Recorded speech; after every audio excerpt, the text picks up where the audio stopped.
我们现在来到知友钓具，苏澳的知友钓具，我们来买东西，顺便问一下知友的老板，有关于我们要钓鸡来那里所适用的一些小装备、小道具。首先我们先可能来问一下老板说，我们现在用的 T 字转环，他 T 字转环，请他介绍一下，我们应该用怎样的 T 字转环比较恰当。T 字转环哦，目前是这一组拉力最高哦，它是50公斤3×3的哦，还到目前为止说要拜的人很少 ，OK， 然后大部分大家都用这一组。我知影还有一个2×2的，对哦，再来就是一个2×2，它加力的，它有高速有一般的3叉，哦，但是这组是70公斤的，如果说你的子线，你的棍很粗的话，你就要用2×2，它比较走得动。3×3，你若3×3，咱一般加落应该很好用的，动的。对。后最高应该嘛是 OK 啦。对。只是说你小的话，你那个棍如果很粗的话，它小的转环比较转不过去。所以建议是用2×2。再来，可能我们请老板再帮我们介绍一下，你像个声浪啦、加刀啦，然后止血钳，然后。那你像声浪的话，一般的声浪像这个声浪的话，它有两款式的。如果说你钓尖诱的话，你就拿这个比较宽的。你如果说你用中虾比较小，上面比较密，下面比较宽，用量比较不会那么凶。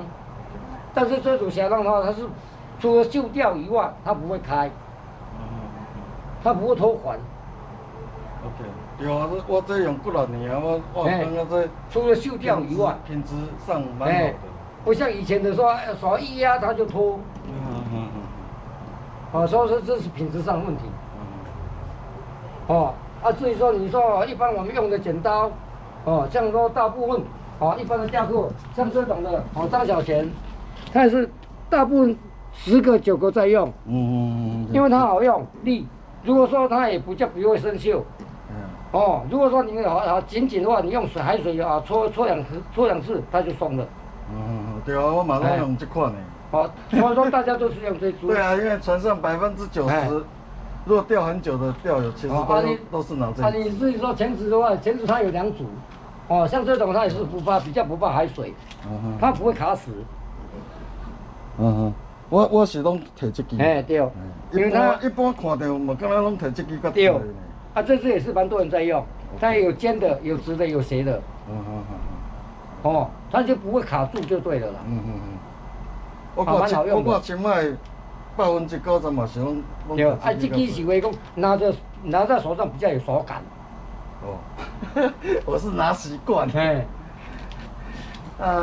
咱鸡仔螺，咱鸡仔螺还是白铁线拢钓几米里？0.6。一般像在我们这边在钓的话说，大部分我都建议用0.6的。316 0.6的白铁线。因为316如果说你卡底的话，拉它比较不会抽心。0.55可能抽过几次，就像抽心了，变成细的话容易断。它就。拉力值就变小。对，除了再来就是你用白铁钢，0.5的，因为它没有弹性，但是它不能打铅，打铅一打到它就断。这个要很小心。它比较硬，就比较容易打圈，它一扯就。你如果说钓黑水沟，你要水深要米度，像BN9000在产的话，就是用0.5的白铁钢丝，因为它要米数，要有长度。那种的就钓法比较硬，它比较不会缠。对。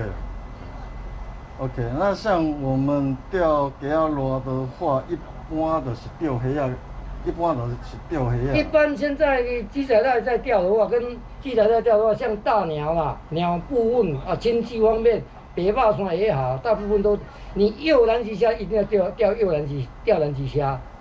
因为南极虾又那么多，这样才会挑食。当然，小点小鸡它会吃，但是小点是最后一步了。你一般咱钓一缸的南极虾，草那边哪在？一般我建议是说，像这种天气这么热，哦，是2吊2右。2吊2右 ，OK。另外一块为什么要2吊？因为你这种天气这么热，一块吊的还没有天亮你就退兵了。哎呀哎呀，对不对？其实我到中午午你这块吊的可能是说虾子比较糟糕了。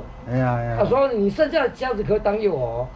再另外拿一块来。一块早上钓，一块下午。对。你一天下来的钓饵绝对漂亮。对啊 ，OK。建议是最好是这样。